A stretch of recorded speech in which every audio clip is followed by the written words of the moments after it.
اللہ کے رسول نے فرمایا مثل اہل بیتی، میرے اہل بیت کی مثال کا سفینۃ نوح کے کشتی کی طرح ہے۔ اس میں وضاحت فرمائے من دخل فیہا، جو اس کشتی میں سوار ہوگا نجا، وہ نجات پائے گا، ومن ترکا غرقا وحوا، اور جو چھوڑ دے گا اس کشتی کو وہ برباد ہو جائے گا، ڈوب جائے گا۔ اور یہاں سے میں نے کہا تھا کہ بس فرق یہ ہے، یہ کشتی اہل بیت میں اور امام حسین علیہ السلام کی کشتی میں، جیسا کہ حدیث نے ارشاد فرمایا ہے کہ امام حسین جلدی سے کسی کو نجات تک پہنچا رہا ہوں، کہ کشتی کا مطلب ہی ہوتا ہے جو سوار ہوگا وہ عذاب سے محفوظ رہے گا۔ اب سوار کیسے ہو؟ آپ دیکھیے، یہ مثال میں نے ایک کتاب کل بھی نام لیا تھا، آج بھی اس کتاب کا نام لیتا ہوں۔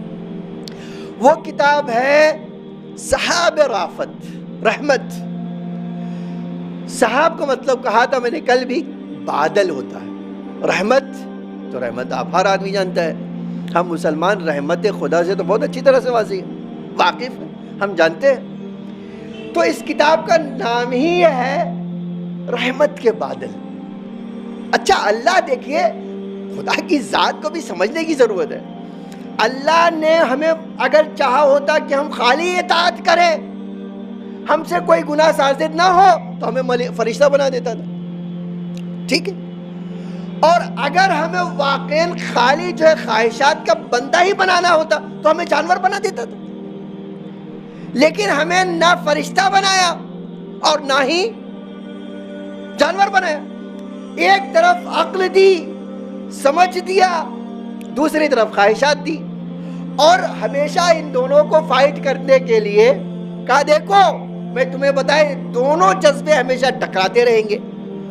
اب تمہیں پار لگانے والا کون ہوگا؟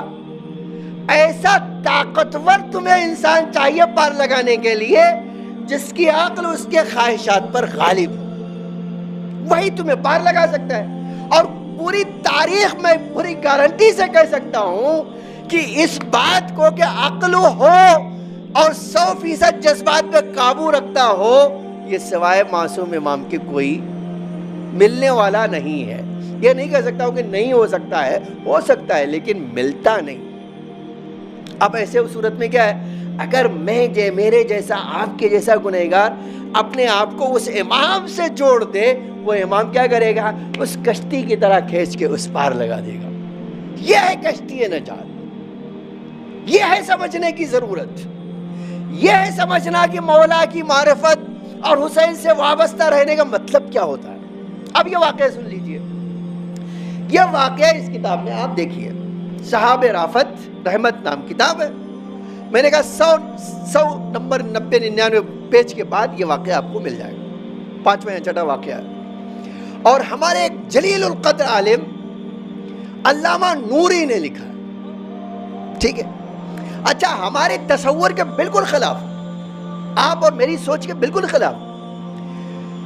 ایک بادشاہ تھے جو شیعہ تھے، جن کو ایران میں پورا ایک سلسلہ اور بادشاہت کا چلا، جیسے اودھ کے نواب، یا مثلا ہم کہتے ہیں بھائی اودھ کے نواب، حیدرآباد کے نوابین، لکھنؤ کے نوابین، اسی طرح وہ جو ہے قاچاریوں کے بادشاہ، باقاعدہ ان کا قاچاریوں۔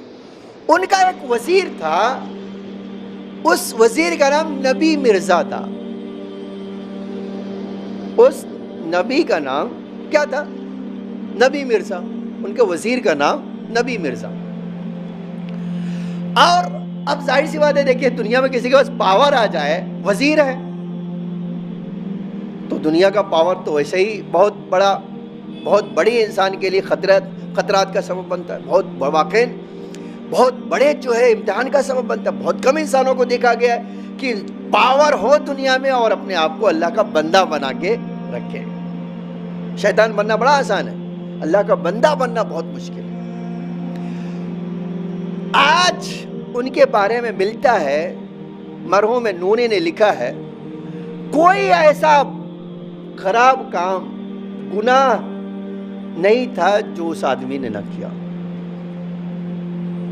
اچھا اب ہم سب کی عادت ہے کہ اگر کوئی آدمی ایسا ہو اور وہ مرے تو منہ پہ 2-3 بار کہتے اللہ معاف کرے، پہنچ گئے ہوں گے وہاں جہاں پہنچنا چاہیے ان کو، ہے نا؟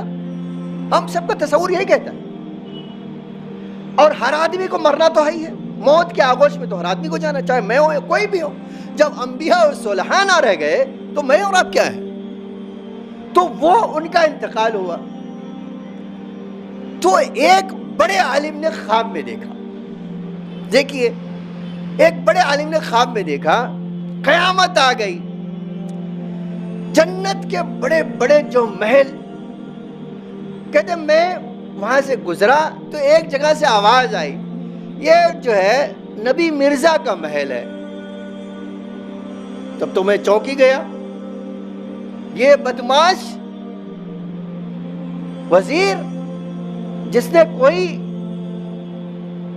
برا کام چھوڑا ہی نہ ہو، یہ اور اس بڑے محل میں، یہ بڑے قصر میں جنت کے، اور ایسے ٹھاٹ باٹ.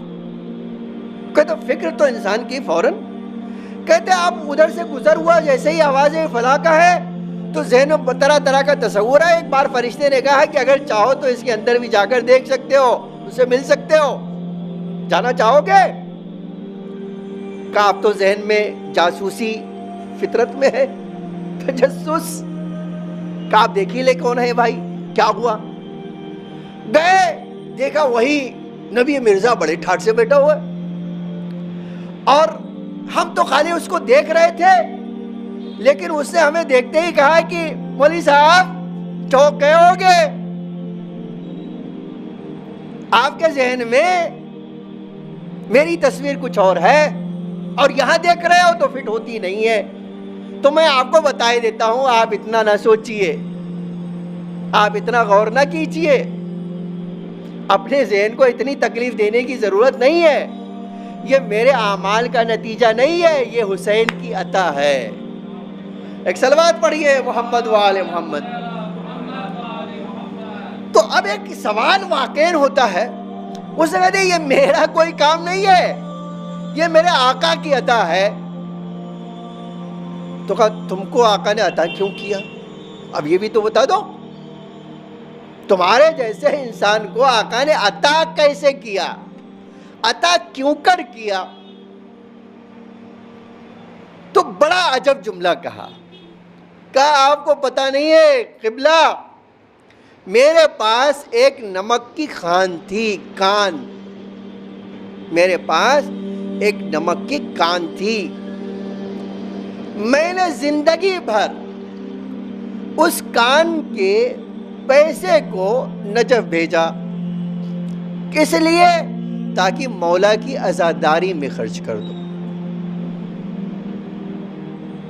آپ دیکھیے یوں ہی نہیں اللہ کے رسول نے کہا میرا حسین ہدایت کا چراغ اور نجات کی کشتی ہے.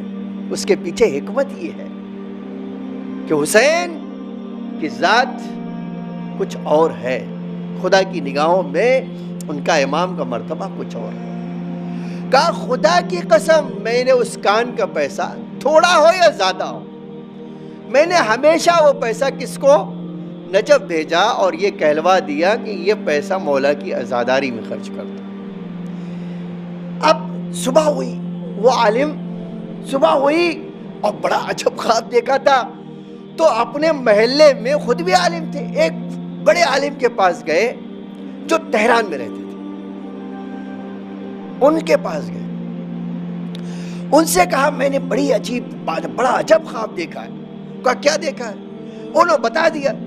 کہا ہاں تم نے جو دیکھا وہ سچ ہے، پہلے مجھے بھی پتا نہیں تھا کہ اس کے پاس نمک کی کان ہے، اس کا پیسہ دیتا تھا، لیکن خدا کی قسم بعد میں مرنے کے بعد مجھے پتا چلا کہ وہ یہ کام کرتا تھا. لیجئے کوئی یہ بھی نہیں کہہ سکتا ہے کہ اس خواب کی سچائی کے پیچھے دلیل نہیں ہے، وہ دلیل بھی ہے.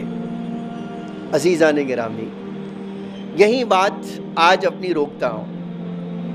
ایک مثال دینے کی پیغمبر کی وجہ یہ تھی کہ جو بھی گنہگار ہے، جو بھی معصیت کار ہے، جو بھی اللہ کا نافرمان ہے بندہ ہے اس کو مایوس ہونے کی ضرورت نہیں ہے. اللہ نے مایوسی سے نکالنے کے لیے حسین کو قرار دیا. آؤ میرے حسین کے دروازے سے وابستہ ہو جاؤ. میرا حسین تمہیں نجات دے گا, تمہیں ہدایت پر لائے گا, تمہیں گمراہی سے باہر نکالے